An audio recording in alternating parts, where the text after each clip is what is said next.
You guys might not recognize it, but to me, that's the sound of home. After many months of travel, it's good to relax back here in Bali and to be here on Kuta Beach and to join you all. Solo edition of Tropical Talk Radio tonight. It's the weekend. You guys don't care, right? I know what you're all doing tomorrow. Don't try to hide it. I know you're going to wake up, get on that laptop, start hustling. Let's get moving.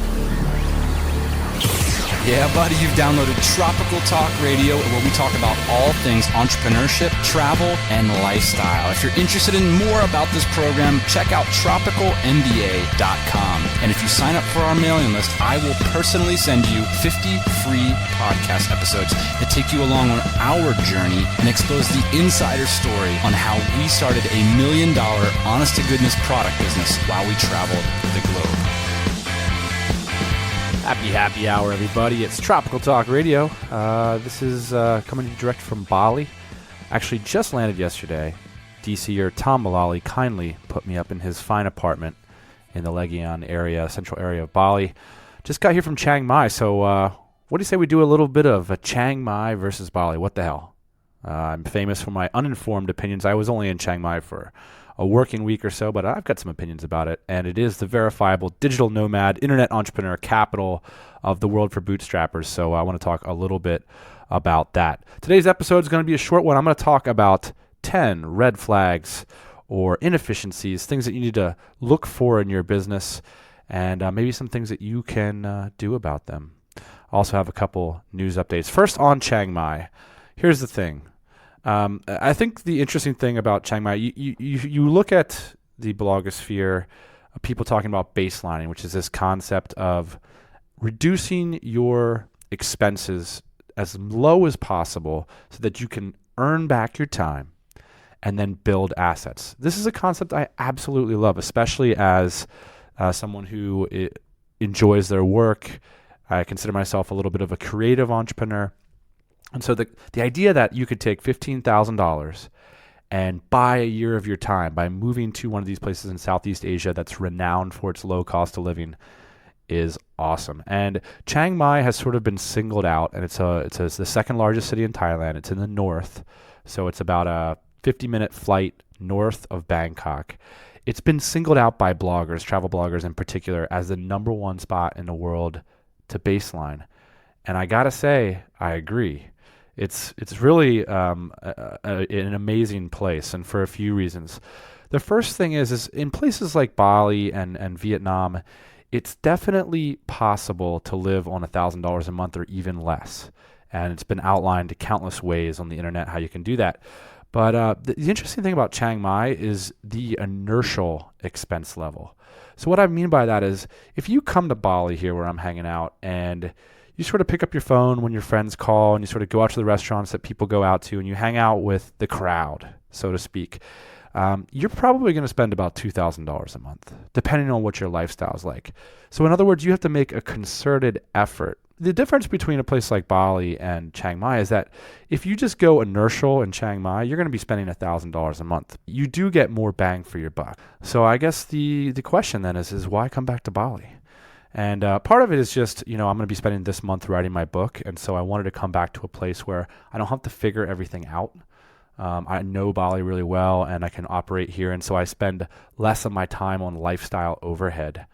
The other reason is that Chiang Mai doesn't quite have the vibe. There's something special about Bali. I don't really know how to describe it, but you feel like you're somewhere where something's really happening. And of course, right now I can literally throw a football into the ocean, and that's how I like to keep it. All right, enough of the Chiang Mai, Bali stuff. I'm curious to hear your thoughts, and I'll be working on a blog post about that. If you guys don't know, this month, November is NaNoWriMo. It's only the 2nd of November, so if you want to write a novel, now is your opportunity to have cohorts. I'm actually going to be following along with the whole scene, but instead I'll be writing my first nonfiction business book. If you want to join up with me and get that first book published, I really think when I look back at the history of my business, it's when I set aside time in sort of a bold way to take on big projects. I remember, for example, when I bought my company, It took me about 3 to 4 weeks to execute that deal. And this was in December of 2010. And I literally did nothing for that whole month but work on that deal. And that's really tough to do when you need to make money. It's really tough to do when there's a lot of moving pieces, just to sort of clear your entire desk and say, this is going to happen. It's going to be a game changer. It's going to be important. I like to say, even my favorite authors like Hemingway has written many awful books.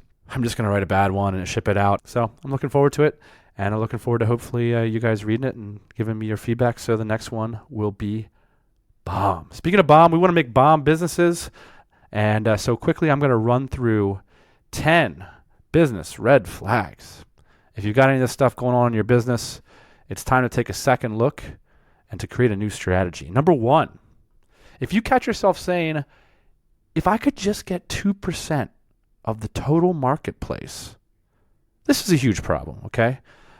This is something that when people say this, you should have a red flag going up in your head immediately. You need to be thinking about not penetration into total markets, but you need to think about customer development with your first line of customers. And be sure when you say the word marketplace that you're not confusing marketplace with a demographic. When it comes to bootstrapped businesses, a marketplace is a demonstrated cash flow. So cat owners is a demographic. People who buy cat furniture are a marketplace because that's a cash flow. So you want to focus at the beginning of your business not on penetration into a total marketplace, but you want to focus on how much you can tap into an existing cash flow, how many products you need to sell in order to get your business alive, to survive, to eat at night. That's the number you want to be focused on, not if I can get 2% of everybody that has X iPhone app to sign up for my thing. Red flag. I don't like it. Number 2, all the sites out there in this niche look like crap. Why don't we just do something that looks good? That's right. If your differentiator is design or user experience alone, I think this is a red flag. I've seen it happen from time to time, but this is one of the things that Ian and I, check out our website, moderncatdesigns.com. One of the things that we were motivated to get into that marketplace is because we thought everything that exists, man, it's really crappy out there. No one has a design sensibility. No one's having like a branded approach. And we saw some of these cat retailers sort of doing branding stuff, and we were like, that's what our differentiator is going to be.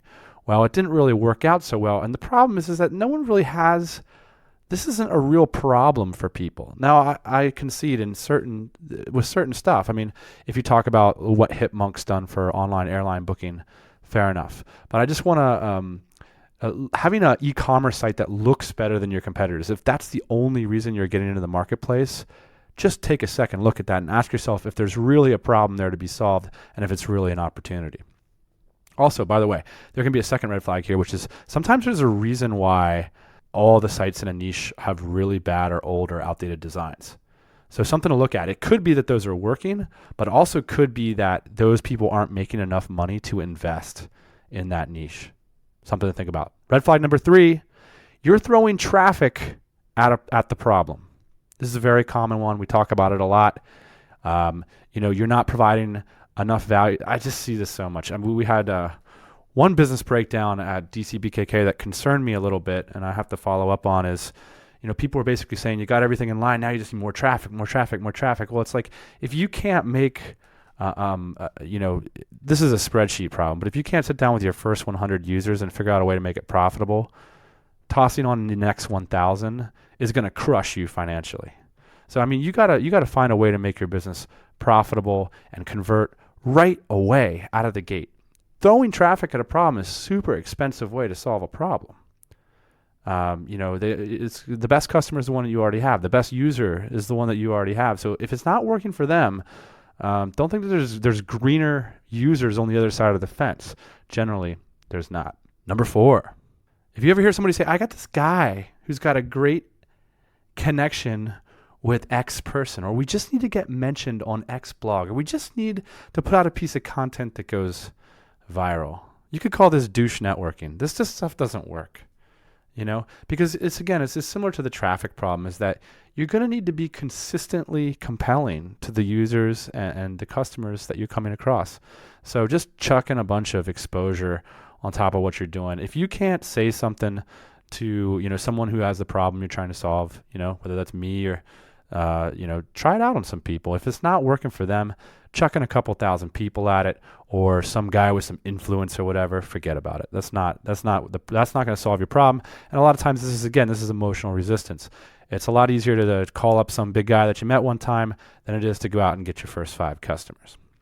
All right, number 5 red flag is crappy partnerships. Crappy partnerships forming the foundations to crappy small businesses. We talk about this a lot. If you've got a minority stake in a small businesses, or if you've got 2 partners and you're tag teaming up at the beginning because one guy does tech and one guy does marketing. I just really want you to take a step back and ask yourself, are these people in it for the long haul? Because in small businesses, skill share is a little bit less relevant than in larger businesses. And that's because times are going to be tight for years, most likely. You're going to be spending 2, 3, 4 years cracking away at this small business with that person. You got to have a really solid relationship with that person. You got to be friends. And if your relationship's built solely on the fact that X person knows Python and you're some marketing genius, that's going to be really tough when cash is tight to keep that alive. And people are going to be having this scenario of the race to the bottom where it's like, all right, screw you. I'm the Python guy. I delivered the app to you. Now I'm going to go make some real money while you figure this business stuff out. Well, that's not the kind of partner that you need, especially when you're writing 50 cents on the dollar to this guy because he wrote a software program, a couple years ago. I love this metaphor of in a small business, you go to war. And, that's why it's important to have these strong partnerships that are founded on trust and communication in order to go to war. All right, number 6, you're confusing goals with strategies. Been talking a lot about this one lately because I'm reading this book called Good Strategy, Bad Strategy, which I would recommend to the listeners. Here's the goal. I want to increase my company by 20%. Here's a goal. I want to have the best podcast in the world. And here's the thing. A lot of people run their business off of goals. In fact, the last business I worked for, reading this book, I was like, oh my gosh, our annual reports were essentially a list of goals. And one of the things that I didn't know it at the time, but one of the things I was good at was putting out plans of actions. And now plans of actions that solve problems, those aren't tactics. Those are strategies. Strategies address problems with explicit and legible plans of action. So a strategy would be, I'm going to publish my income reports to a blog every Friday and discuss it with influencers.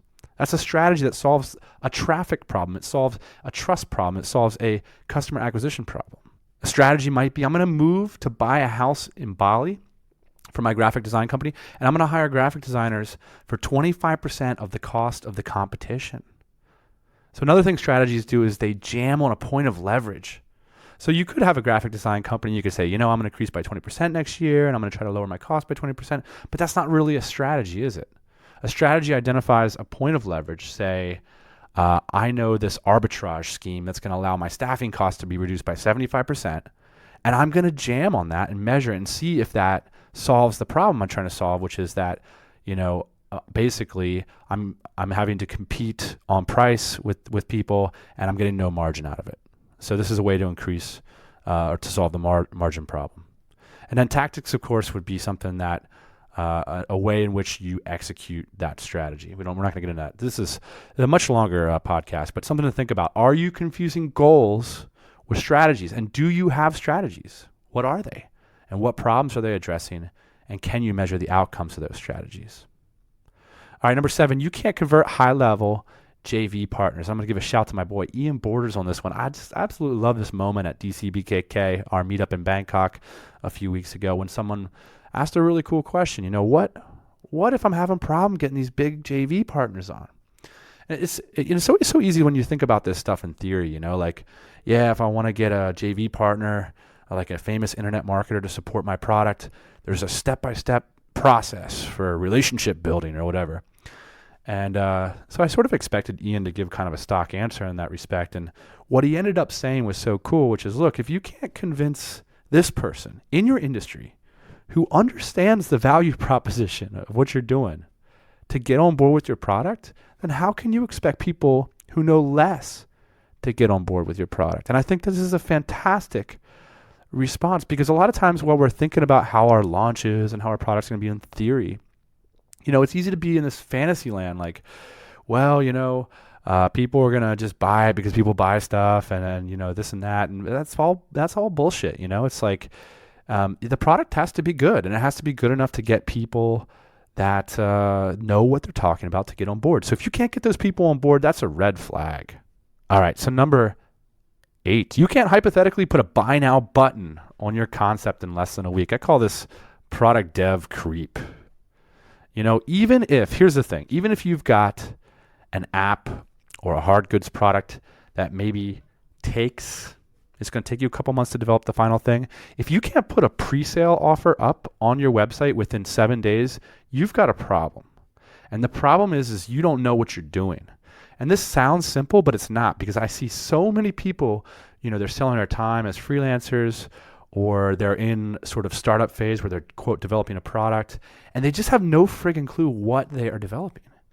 And I think the way to solve this is to sit yourself down and put a buy now button on it. It's like make it like Beyonce, man. Put a ring on it. Put a buy now button on this stuff. Pre-sale, pre-order. This is what it is. Give me your money for this. Send it back if you don't have, actually where. Just have the buy now button go through to a 404 or whatever, an opt-in page. My point is if you can't say clearly what you're doing, or if you're letting some supplier or some piece of information that you don't have yet define what it's going to be, that's a red flag. You need to be able to put a buy now button on whatever you're doing in 7 days. Well, number 9, you don't have an accountant or a P&L involved. Shout to Brendan Tully. Brendan Tully and I both are of the same advice that I wish I would have gotten an accountant involved in our business earlier. And in fact, Ian and I are making a project right now of going out and getting a dedicated financial guy for our business that's sort of separated and sort of at the umbrella level, at the 40,000 foot level of our business, because we're not going to make the same mistake again what we made in our first business, which is not to get solid financial advice. And by the way, having an accountant on your team is a lot different than having a bookkeeper on your team. This isn't somebody just filling out spreadsheets. This is someone advising you financially about the health of your company and what you're doing, because it all comes down to this stuff. If you just go into your PayPal account and seeing how much money you have in there, you're not moving fast enough. There could be some real issues in your business. You might not be deploying cash fast enough. You might not have real clear visibility on what whether or not you're even cash flow positive, or how much money you're dropping to the bottom line on a month-to-month basis. We call that what our belt line is. What level of income do we have to get to every month in order to break even? If your business is still intuitive to you and financially, you need to move faster. You need to move faster. You need to put the stuff into real financial monitoring software, whether it's Xero or QuickBooks, and you need to get a financial advisor involved as soon as possible. Of course, when you're bootstrapping it first 6 months, that's fine. Shoebox everything. But the moment things start getting crack-a-lacking, drop the couple $100 and get your ass into the chair across from somebody who knows what's going on and has dealt, and this is an important part, that has dealt with companies like yours in the past. This is going to be an invaluable process. Get your ass in that chair ASAP. And if you don't feel like you need to be in that chair, you're wrong. So that's a red flag. Finally, number 10, you aren't hiring. If you aren't hiring, if you're not pulling out the value, so you're, as an entrepreneur, as a hustler, you're sort of hovering over the value space, and you're creating it, and you're giving yourself a lot of credit, right? People pay me for this. People pay me because I gave them consulting. Well, no, they didn't really. What they paid you for, there's something more fundamental. There's a principle at play. There's a process that underlines what you were doing that you were just participating in. You were participating in the value equation there. So what entrepreneurs do is they see that. They extract themselves from the situation. What was the structure to the value equation there? And when you pull that out and turn it into a process, that's what entrepreneurs do, okay? And that's what hiring forces you to do. It forces you to look at, what was it that was valuable in the relationships in my company? And how can I get other people to participate in that value equation so I can go hang out on the yacht this weekend? Stop giving yourself credit. You're participating in an equation that you can pull out and then plug somebody else into. And that doesn't need to be based on you. And I think that that's something. So show confidence. The next thing is you're not willing to sacrifice personal income. If you're not willing, if you just want to make 80 grand a year and you're not willing to give away the 40 of it in order to reinvest in your business, you're not going to grow something scalable. And this is a game of entrepreneurial chicken that I see a lot of people playing. It's like, well, I'll make 80 grand for a couple of years. And then maybe the opportunity passes and you get a little complacent and you don't evolve the business because you haven't been investing in it, because instead you've been running the business, right? And so I think if you're not willing to hire, it's a sign of these weaknesses. And it's a sign of the weakness of the product if you have to douse your product with yourself. And that was sort of the case with the first few sessions of the Tropical MBA, because there was no real process in place for allowing upstart entrepreneurs to start a business. So instead what I did was I said, fine, just talk to me. I'll help everybody out individually, And that hurts the customer and it hurts my ability to create future value, right? Because, it depends on how on I am in the moment or how perceptive I am to their particular issues, and it doesn't last. It's not a lasting value that they can keep coming back to. So ask yourself, are you dousing your business with you? It sounds sexy, but it doesn't work. All right. Hey, this is Tropical Talk Radio. I hope you have a fantastic weekend hustling. If you got any questions for me, if you think I can help you out with your business, that's what I do. I do it full time. So send me an email, dan@tropicalmba.com. I'll see you next Friday.